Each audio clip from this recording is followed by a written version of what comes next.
In today's video, I'll show you how to do the new Season 5 updated Clix Boxfight wall glitch. This is how it should look. It is very simple, very easy.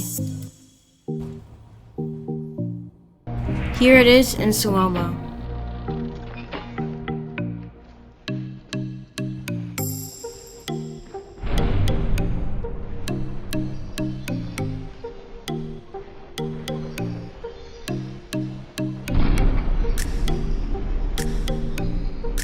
Now let's see how to do it.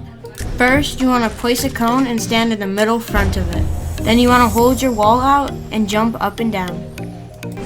If you keep practicing this, you should be able to get it every time first try. I will be doing a giveaway at 100 subs, so if you did enjoy and this did help, drop a like, leave a comment, and subscribe. Thanks for watching.